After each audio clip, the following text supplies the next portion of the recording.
Hello everyone, and welcome back to the channel. JC here with another FGO video. So today we're gonna do another farming guide for Illya's Castle 90++, and this is going to be using Chen Gong. It's way more FTP friendly, but of course, since this is an event that does have a damage increase CE, that means that the enemies have a ton of HP, and because of that we are going to need chargers, premium chargers. So yeah, I mean, it is inevitable, but as you can see, half of the composition is pretty F2P, and besides, the other one over here is borrowed, so yeah, it's not that bad. My Gong does have the gold foes, and it is level 100. If you go beyond that and you go up to 120, it's gonna be extremely strong and more consistent, and you might even change the composition for other kind of supporters.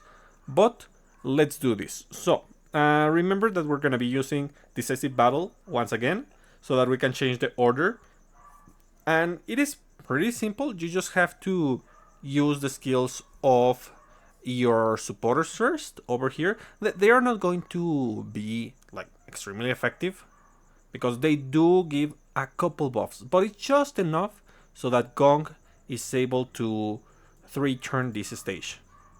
And most importantly, the charge and the fact that we are going to be using, we're going to be using 3 NPs. So we change after using everything from our alter ego, then we use the buffs from Paracelsus. We increase its MP gauge. We give the NP gain for Gong. We give the arch buff for Gong. And then Castoria is going to need a max limit rate CE. I mean, it's not that difficult to get a supporter who does have this CE max out, so it shouldn't be a problem.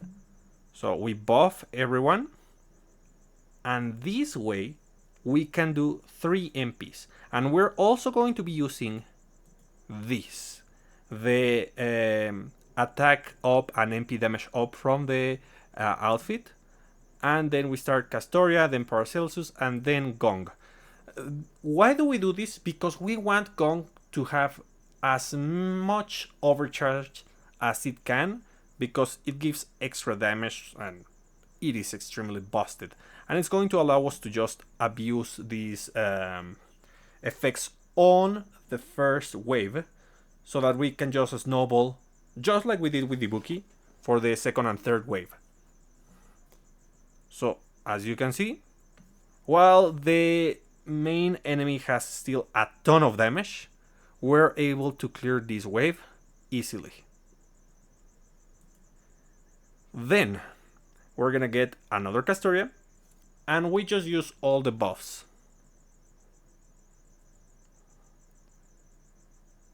So what we're gonna do here is that we're gonna use all of these Castoria's buffs, and we're gonna charge herself, and then we're gonna give Chen Gong the other arch buff.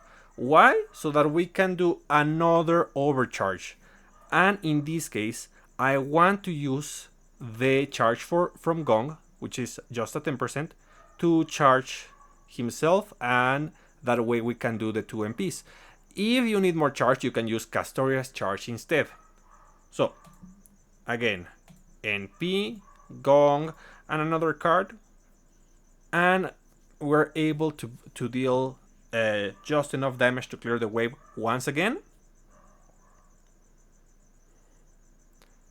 And yeah, it is pretty simple, but I mean, it's Gong. Gong is busted. It is the most F2P friendly busted character there is. Well, one of the most, at least for farming. Then, well, even challenging content on the right scenario, but that's another topic. So now we just charge with our Oberon, and unfortunately we are not going to do the overcharge effect, because we don't have enough charge for other characters. If my Castoria had the C MLB, maybe she could do another NP, but we don't need it. We just use the NP buff from Oberon, and then this is going to deal just enough damage to clear the wave. So look at this damage. Yeah, and it's gonna be way easier if you have more levels on Gong. I mean, I didn't want to because it requires a hefty amount of grails, and I have been saving for other characters, but it is perfectly viable to grail Gong up to 120 if you want easy farming. I mean, nobody needs Ibuki, they just need Gong. Gong is that good. Oh, well, anyways, that's about it for today. I hope you find it useful, and I'll be seeing you next time. Bye!